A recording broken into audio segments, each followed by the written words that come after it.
What's up, everyone? Welcome back to the Celtics Collective podcast. I'm Madi Kroll, and I'm with Sean Devney and Adam Taylor. What's up, guys? Hey, Maddie. Hey, Adam. Hello, everybody. How are we today? Oh, I think all of us collectively are better than Sean is. Sean's had quite the weekend. Having an endless amount, but I can also say that Adam is in England and he's dealing with a lot of stuff over there. So we've all got our stuff that we're dealing with right now. I'm thriving. We got the new iOS 16 update. I was able to unsend some messages that were sent by Tequila before the person read them the next morning. So I'm thriving right now. There you go. Okay, so we need to see what they said. Absolutely not. Nobody needs to see what that said. We definitely, with no context whatsoever, we just need to see those texts.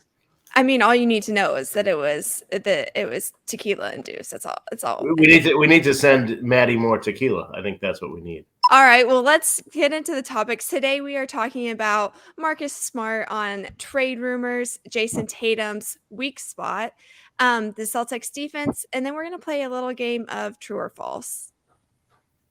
I'm in. Let's do it.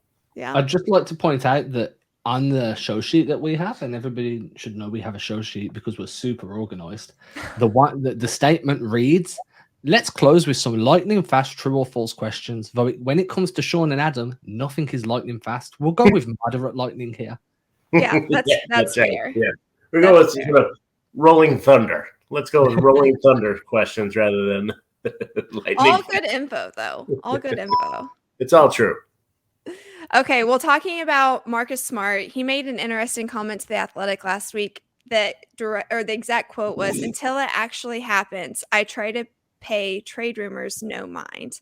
So he's basically saying that he's not affected or impacted by the Kevin Durant trade rumors. He just doesn't pay any attention until things are solidified. What do you guys think about that? Yeah, I mean, I obviously he's a guy who, over the course of his Celtics career, has been in a number of trade rumors during his time. He's 28 years old. Last year he averaged 12 points, 5.9 assists. He's a guy who I think one of the most underrated moves that Brad Stevens made in his first year was to sign him to an extension, 4 years, $76 million. He could have gotten a lot more. He could have got a lot more on the open market if he had gone to free agency. He wanted to be here. He wanted to be a Celtic. And I think when you look at that, not only did he want to be a Celtic, the Celtics wanted him here. It's hard to see any time between now and 2026 when he becomes a free agent that he's going to possibly leave. I just don't think there's any chance that he winds up leaving the Celtics. I think that this guy is going to be a Celtic and probably going to be among the top 10 Celtics of all time. I don't think that's a crazy statement when you wind up looking at where his numbers are now and where he will wind up being. I mean, he's going to be. If you look at the top 10 Celtics of all time, he's going to be, I think, number 11 by the end of this year, and I wouldn't be surprised if he gets much further than that by the end of this contract. We agree. So I think when it comes to trade rumors, first of all, not many Celtics have been in as many trade rumors as Marcus Smart. The dude was on one of the most tradable contracts in the NBA. Right. In terms of production to value, he was one of the most positive value contracts in the NBA. So that meant that every time Boston were out looking for a new player, or they were rumored to need an upgrade in this position or that position, his name was getting floated. And it wasn't because Smart's a bad player and Boston would be better off without him. It was just because his value compared to the contract meant he was the perfect ancillary piece to a deal to make that money work, to tie that deal together. Obviously, that means he's been through the rumor mill more than pretty much anybody he's going to ever play with. And I think that's why he was such a good kind of sounding post for Jaylen Brown during this ordeal throughout the season, because Jaylen can reach out knowing that Smart's been through this. In terms of whether Smart is going to be traded before the end of his, at least the end of this contract, I don't think so. I mean, I don't think he's untouchable. I think unless you're Jayson Tatum, you're pretty much always capable of being added to a deal. But in terms of when you look at a trade and it needs to work for you as well as the other team, there's not many people that can give you as much as what Smart does for as little as what he earns comparative to the stars that he plays around. Yeah, and Adam, to your point, like you start to look at the players who this coming year he's going to make less than Evan Fournier, Bogdanovich, both of the Boyan and Bogdanovich. He's going to make less than both of those guys. Gary Trent Jr., Karis LeVert, Mikal Bridges in Phoenix, Terry Rozier, Buddy Hield, Joe Harris, Eric Gordon, Spencer Dinwiddie, Tim Hardaway Jr. These are all guys that Marcus Smart is going to make less than. My gosh, I'd rather he's going to make less than them over the course of his whole contract, which still goes another 4 years. And it's a great deal for the Celtics. It's a great deal for him. I can't see this relationship.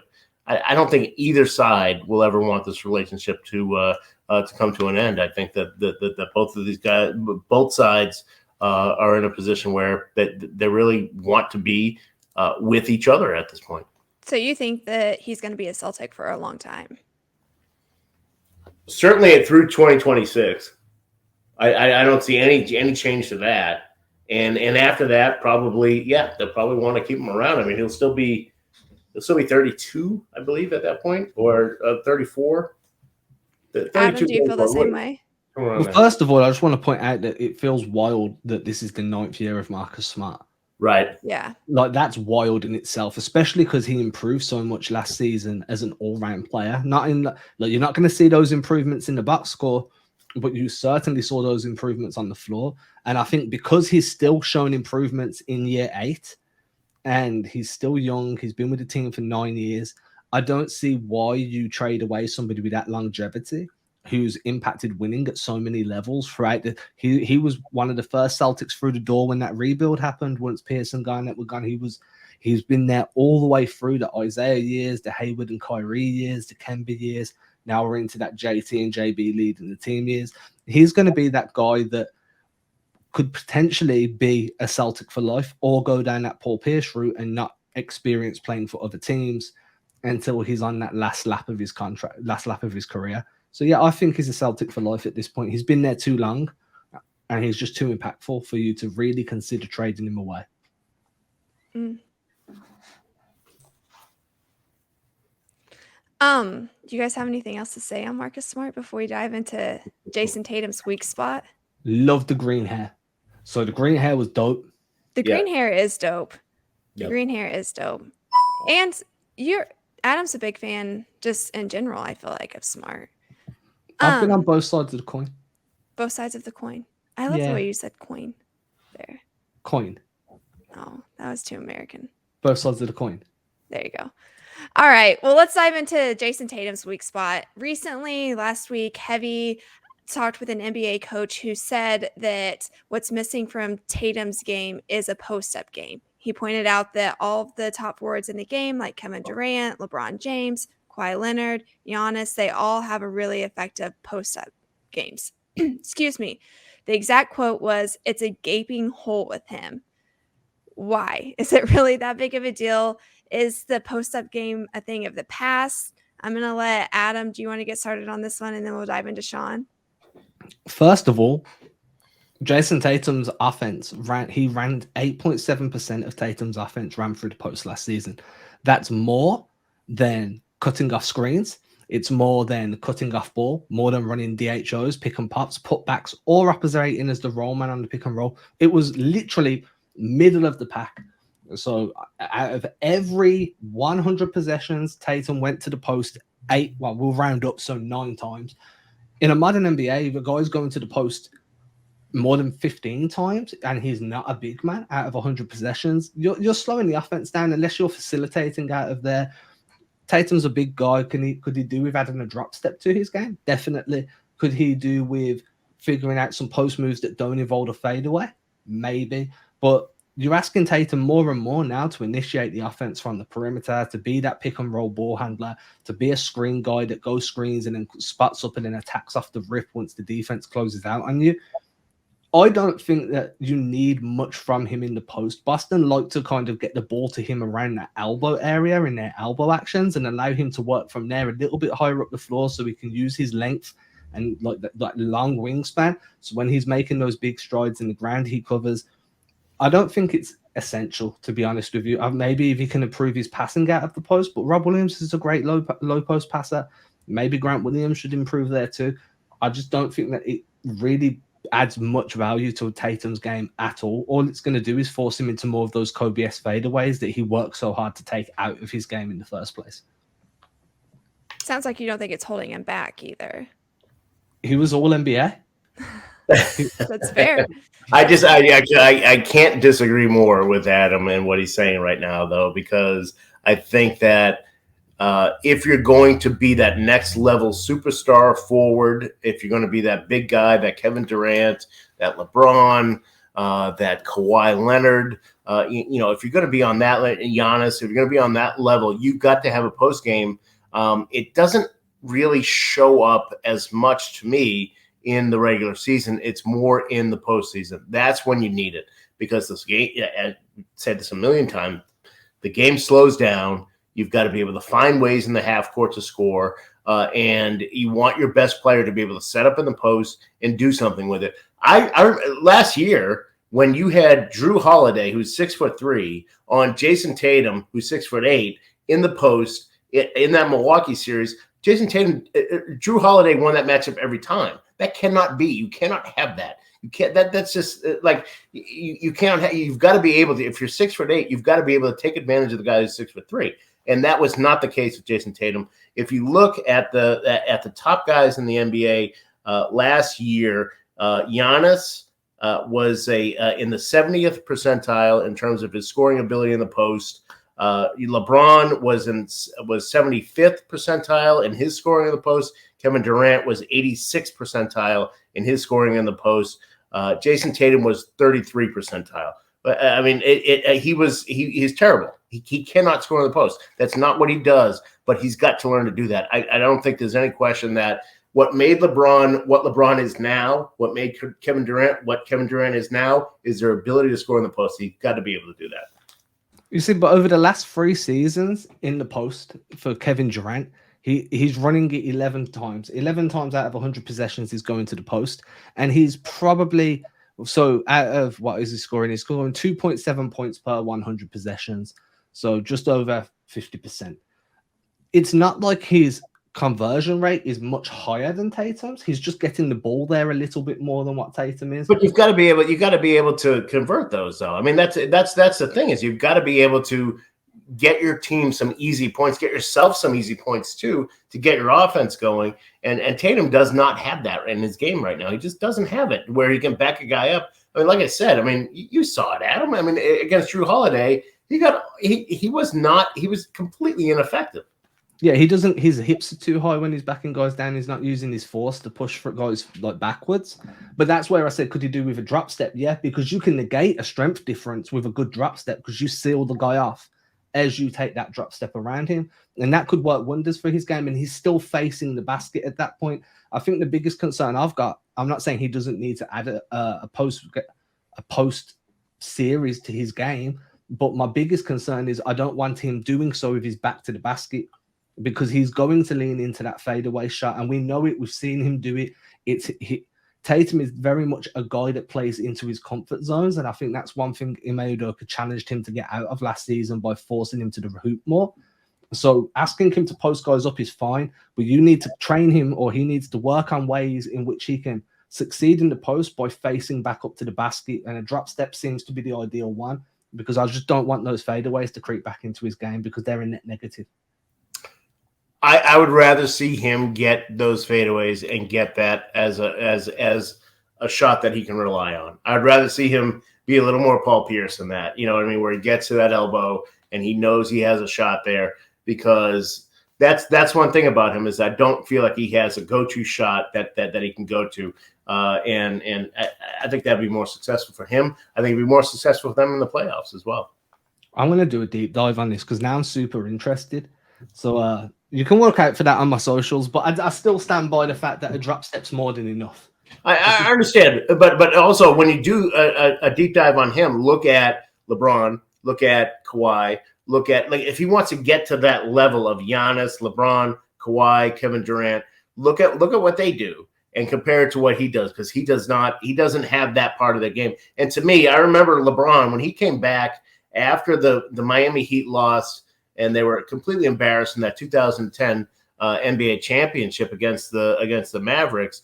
When he came back the next year and in subsequent years, one of the things he worked on, it was so clear, was getting easy baskets in the post, like getting that 15-footer. If it's a fadeaway, then whatever, whatever you need to do, but just to be able to get there and to get that easy basket, I think that's a big thing, and I think that's what he needs to do.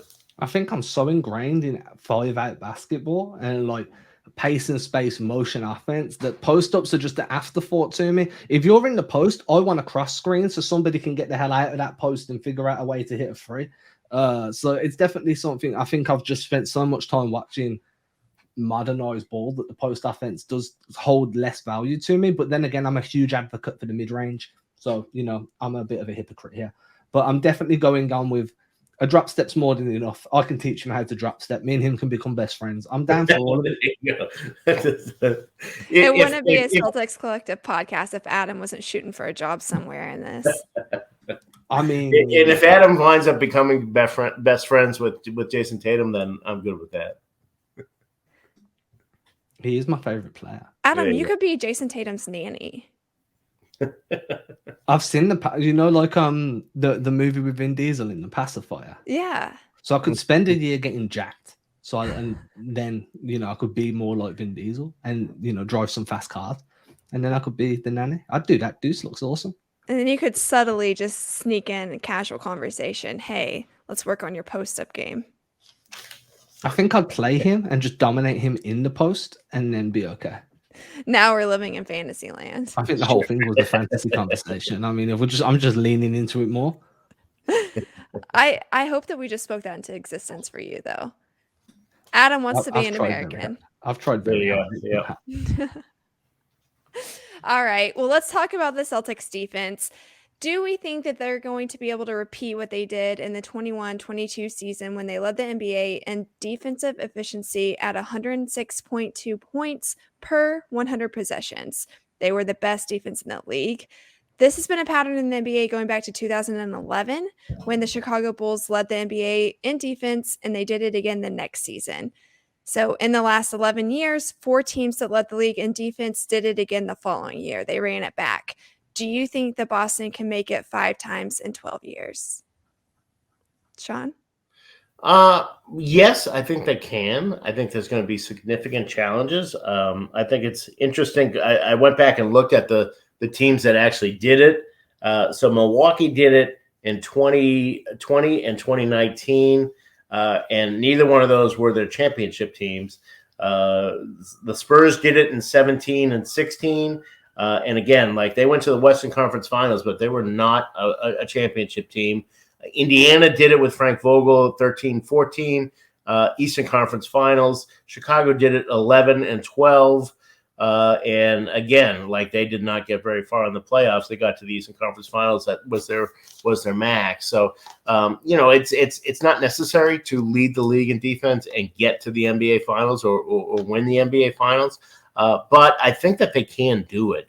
And I think especially because they played their best defense from January 1st or so on. That was their best defense. They can take that and bring it into the new year. And I think that's going to really be something that's beneficial to them. Malcolm Brogdon, I expect to be a plus in terms of the defense. Derek White will be better as a defender because he will be more familiar with the guys that he's playing with. Hopefully Robert Williams will be, healthy and be able to be consistently productive. So, defensively, yeah, I think the Celtics have a real good chance to be the best defensive team again, second year in a row for the season. And it's hard to see like who else could possibly be better. I don't know that there's any team out there that could possibly be better than what they're putting out there defensively. I think the Warriors have an opportunity if James Wiseman's healthy and he gets minutes. But I agree. I don't think there's many teams out there that are as defensively sound as what Boston are. I'm a big believer. Well, what about Minnesota? Well, actually, I probably should have said Minnesota. What do you think? Are they going to be any good? Bo Cruz just took Rudy Gobert to the cleaners in Eurobasket. There you go. All right. Like, I'm not concerned about Minnesota. All right. Fair enough. Your interior defense is fine, but we play an exterior game these days. Yep. So let's see what happens. They're going to be good. No shade. They're going to be good, but they're not going to be top 5. I don't think. I'll be shocked. They'll be around that 7 to 12 mark. And the one thing that I've been really kind of big on over the last 18 months is finding some form of parity between your offense and defense, right? So when you look at some of the teams, the Atlanta Hawks are an perfect example. I was going to say exemplary example, but that doesn't work as well. So they're a perfect example. Their offense is always a top 10 offense. You've got Trae Young, you've got Kevin Huerter, DeAndre Hunter continues to improve. They've added DeJounte Murray to try and add some defense. They've been looking for someone like that for a while to partner with Trae Young. But what happens is they're a top 10 offense, but they're bottom 5 in defense almost consistently. And it may be bottom 10, I'm exaggerating a little bit. I don't have the numbers in front of me, but my point is there's no point excelling at one thing if you're not too good at the other. And we saw that from Boston to an extent. They just had such an elite defense that their offensive cold stretches, you could paper over them a little bit because other teams couldn't score on you. And I like that, especially where, offensively you can have off nights, shots just aren't falling for you. There's a lid on the rim. Defense is a lot more effort-based, and you can bring effort and hustle every night. And I think that Ime Udoka's got everyone to buy into that. But what I'm getting at in a roundabout way is I wouldn't mind if Boston were top 5 in defense instead of number 1, but they also had 8th, 9th, 7th ranked offense, and there was a little bit more parity in their production. And I think that could actually make them a scarier team than being an elite defense with an offense that stutters every game for at least a quarter. No, really, that's a great point because I think that's, as I was going through the teams that have led the league in defense, one of the things that's become clear is that, when you can lead the league and you can be a great defensive team, but you have to be able to find that balance. Milwaukee is a great example that they led it 2 years in a row. And then the year that they didn't lead it was the third year after that. That's when they won a championship, when they said, let's stop putting so much emphasis on how we defend and packing the paint and all that stuff. Let's instead, try to switch a little bit, try to have a little bit more versatility. And then that wound up leading to them winning a championship. So, I'd like to see the Celtics absolutely lead the league in defense again, considering the way they played in the last half of last year. But I don't think it's necessary in terms of whether they can win or not. I completely agree. And we agree. Look, we agree. I know. Look at that. It's actually impressive. Let's see if you guys agree throughout our next segment, because it's kind of designed to get you all pitted against each other. Just a tad. Just some entertainment. You do realize I'm not the friendliest person on this podcast. So it's hard to pit me against somebody. You think so? Oh, 100%. We'll let you think that. Okay, so we're going to play a game of true or false, and this is where you guys are going to be moderately lightning fast, as Adam explained earlier. It's so true, though. We don't do anything fast on this podcast. No, we really don't. All right, true or false. Adam, I'll let you start with your answer first, and then we'll go to Sean, and then we'll switch it up for question 2. All right. So, true or false? Newly signed Jake Layman will be the last player kept on the Celtics roster. True. Sean, do you agree or disagree?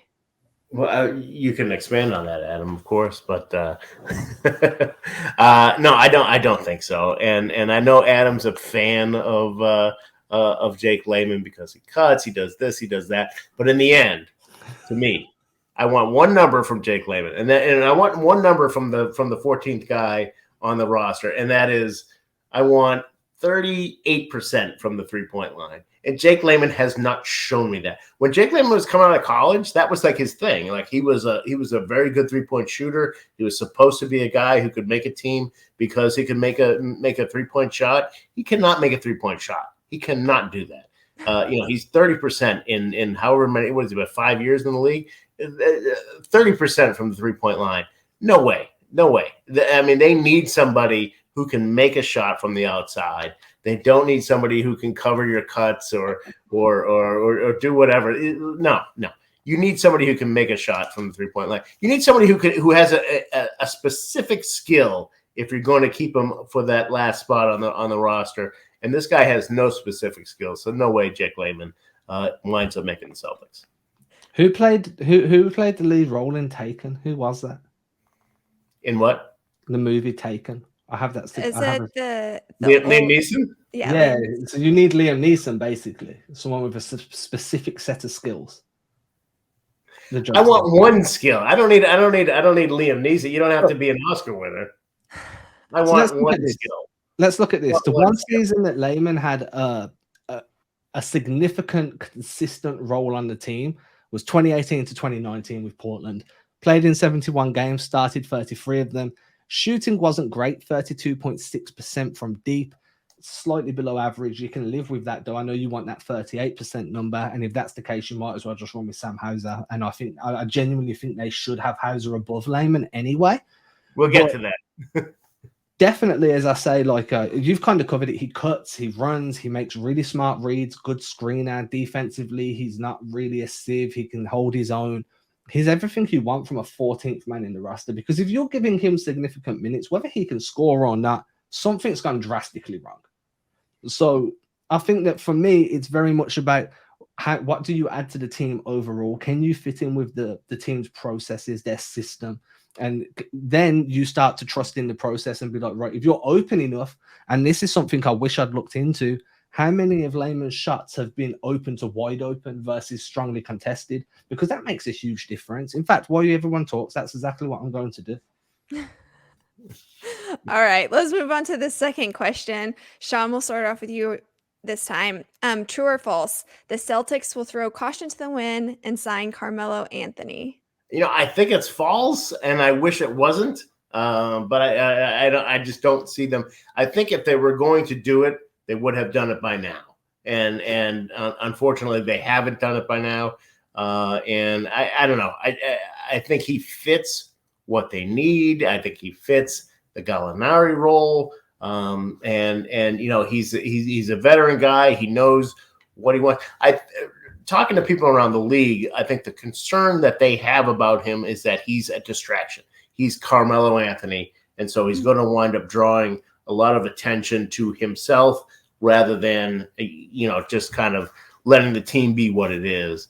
And I don't think that's a great reason to not sign somebody. I just don't think that your team should be able to handle that kind of attention, especially you've been in the finals, that you shouldn't really have to be able to you shouldn't have to worry about whether your team can handle the distraction of having Carmelo on your team. So the answer is no. I don't think they will. But my answer personally is yes, I think they should. Adam? They should have signed Carmelo Anthony the moment that Danilo Gallinari got told he had an ACL injury. Yeah. The perfect fit gives you everything. At the end I've seen a lot of people, because I've posted about this on Instagram a bunch, and I've posted about it on Twitter as well. And everybody's like, but Melo plays no defense. Well, what do you think Gallo did? Yeah, did you watch Gallinari? Right, exactly. Gallo literally was one of the worst defensive forwards in the league, and that's no shade, because his offense was so good that he was still a valuable member in the rotation. But if your knock on Melo is this dude doesn't play defense, you obviously didn't read the scouting report on Gallo and understand the assignment, because that he was brought in for the offensive upside, and that's what Melo gives you. Another thing that everybody says is, oh, well, he fell off down the stretch of the season. And we discussed this on a previous podcast. Yeah, he fell off because the dude was, bordering on 40, and they played him significant minutes for an entire year because the Lakers just couldn't stay healthy. So he got tired as the season wore on in a reduced role of around 15 minutes a night. He would stay fresh all year through, and you'd have a solid veteran scorer off the bench that could give you really valuable minutes. I don't see the downside. Honestly, if I was friends with Brad Stevens, I'd tell him this too. So both of you agree that they should. Sean doesn't think that they will. Adam, do you think that they will? Is it something that will happen or just something that should happen? If by the end of training camp they're not impressed with the dudes that are there, Jake Layman doesn't impress, if Caboclo doesn't show any signs of being some, if all of these dudes that are there just don't seem like they're going to be good enough fits for a team that's trying to contend, then yes, I think they go and have a look at Melo. But I think at the moment it's due diligence on some younger guys with more upside. Sorry, Sean. Yeah, no, it's a good point, Adam, because I mean the guys that they're looking at are all in the 25 to 27 range, and they're also guys who you can bring on a minimum deal who won't carry a lot of attention to the end of your bench. But yeah, Melo is obviously an older guy, and they've got right now they have 12 guys on their roster, so they could conceivably add 3 more players.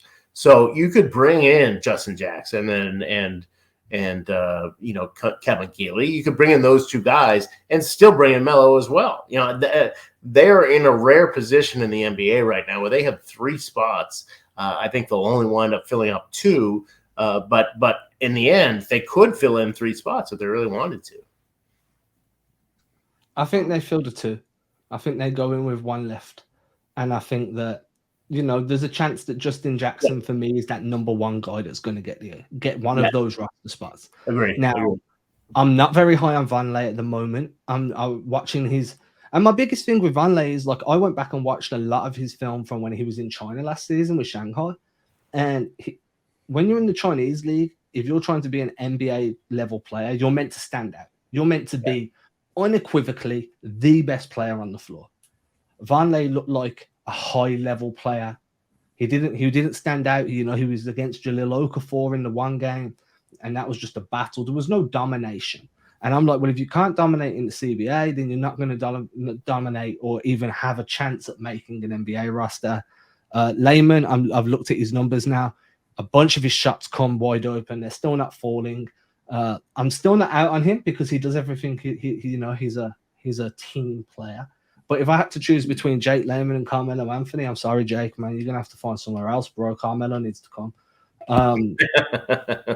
So I agree with you. I think that, there is a chance that they still go for Melo, but like you say, they're more likely going to pick up 2 guys, keep that 15th spot open, because your TPEs can pick guys up off waivers. Like having that flexibility of an open roster spot, you can take an extra player back and absorb a draft pick if you want to be able to start restocking that cupboard that Brad's emptied. Yeah, whoever they sign, they're going to sign to a non-guaranteed deal. I mean, it's not going to be. It's going to be one of those things where January 15th you can cut them. I'll be there. Don't worry. They'll sign me soon. Okay, let's move to a question. Well, Maddie, I just want to remind you that we did warn you that the moderately, this is not going to be a lightning round. Definitely not lightning round, but that's okay. Good information. Okay, Adam, you get the first go at this next question. True or false? Udoka will give Sam Hauser regular rotation minutes. True, because Sam Hauser deserves regular rotation minutes. Look, he's not the most skilled guy. He's a single skilled player. And what I mean by that is he does one thing really well and everything else is kind of still a work in progress. That's fine. You can make an excellent career being a single skilled guy. Buddy Hield is a single skilled shooter. Duncan Robinson is a single skilled shooter. Now, these type of players, once the playoffs roll around, their value in terms of impact on a game diminishes, because you need guys that are defensively sound, that can do things on both sides of the ball. But as a regular season player, Sam Hauser shooting 37 to 40% from the field on catch and shoots, curling over screens, off movement, from standing and spotting up. That holds significant value, especially if the player on the other side of the floor spotting up as well is Grant Williams. They haven't bought in a Carmelo Anthony. Jake Layman is a more complete version of Sam Hauser without the jump shot. So I think that at the moment, the minutes are Sam Hauser's to lose. I don't think he has to earn them. I think he's going to have to lose them. I think if you look at the Celtics roster and the way that they're set up right now, they've got pretty much a 9-man rotation. If you count Luke Cornett as the backup center, you're going to have Marcus Smart, Malcolm Brogdon at the point guard, Jaylen Brown, Derek White, and then you've got Jayson Tatum, small forward. You've got Al Horford, Grant Williams, Robert Williams, and then let's say Cornett is the backup 5. That's 9 guys. Ime has not shown me any time during last season, during the playoffs, whatever, that he wants to play more than 9 guys. So I think it's going to be hard for Sam Hauser to earn himself a spot, and that's unfortunate because I think he should. And I wonder if there's going to be some input from the front office that says, "Hey, look, let's spread out our rotation a little bit more during the regular season so that we can be more ready for the postseason." So we know what we have with Peyton Pritchard and Sam Hauser, and B, we can give our guys a little bit of rest. So I haven't seen it from Ime Udoka to make me think that he's going to do that next year. But I think that when you take those 9 guys, I think the 10th guy is either going to be Pritchard or Hauser, and it might switch on given nights. So I think that Hauser is going to get minutes. I don't think it's going to be a regular rotation spot, though. Not with when you look at what the first 9 guys are going to be. And certainly, look, there's going to be injuries, and we'll see how that all develops as well. So you make a really good point about Udoka only really liking that 8-man rotation. And then you make another good point. The Celtics ran out of gas because they played such a stringent rotation during the regular season.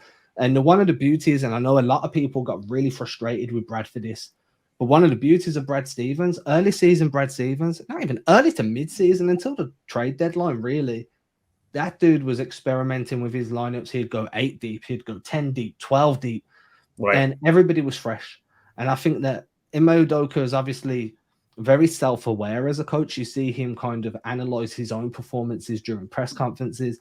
And I think that's going to be something he's aware of as well, right? You're putting so many minutes and miles on these guys' clocks that a playoff run's long and arduous. So you need to start resting guys more now. And look at that word I used arduous. Please give me props. So that for me, it's giving more time to guys like Hauser because you don't know how good they can be until you give them an opportunity. And then you just look at Miami. Like Miami are the kings of picking guys up and just throwing them in the rotation. You're either going to stick or you're going to bounce. And they find a lot of gems that way. So I'm hoping Udoka takes a leaf out of that book and just opens that rotation. You're asking him to go from 8 to 10. We're not asking him to play all 15 guys. I think anyone. And what's crazy, Adam, to me too, is that that's what Greg Popovich used to do all the time, right? I mean that's he was and you know Ime was there for that. I think maybe Ime was a little self-conscious about being a head coach for the first time, and he really wanted to succeed, so he didn't want to play guys who couldn't help him win on that night, even if it was November 11th and they were playing Charlotte in a pretty much meaningless game.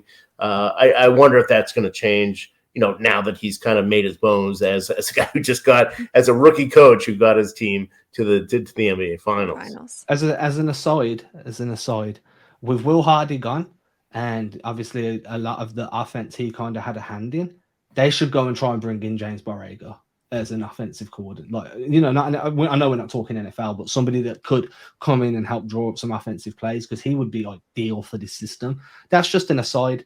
I would really like James Borrego on this coaching staff as an assistant. All right, let's get to our next question. Sean, you get a crack at this first. Last year, Robert Williams set a career high for games played at 61. Do you think that he will beat that this upcoming season? I think he will. One thing about Robert Williams and his knees, I think everybody knows he doesn't have great knees. I think that's part of the deal here. That's the reason that they got him at the 27th pick in 2018. If you go back and look, I remember talking to his agent and some other people around the league. They all expected him to go either late lottery or number 15 to Washington. And what ultimately drove those teams away was his knees, and he had bad knees, and everybody knew it, and nobody was really willing to take a chance on him until the Celtics did at number 27. practically second round at that point. So, you got to worry about this guy every year. You're always going to be worried about his health, about his knees, about whether he's going to be able to play. However, from what I understand, he's had a great summer. He took some time off, went to Southern California. He's been working out in Southern California. So he's doing pretty well in terms of just where his body is right now. But I think the other thing, and I think that this was something that happened last year during the postseason, is that he started to speak up about his knees. He started to say, look, I know when I'm healthy. I know when I'm not healthy. I know when it feels good. I know when it doesn't feel good. And I think he was always a little bit afraid of that. He's always been a young guy. Now that he's a little more mature, I think he's more willing to speak out on that. So I think he's willing to say more like, okay, this doesn't feel right, or this does feel right. Don't worry about this. Do worry about this.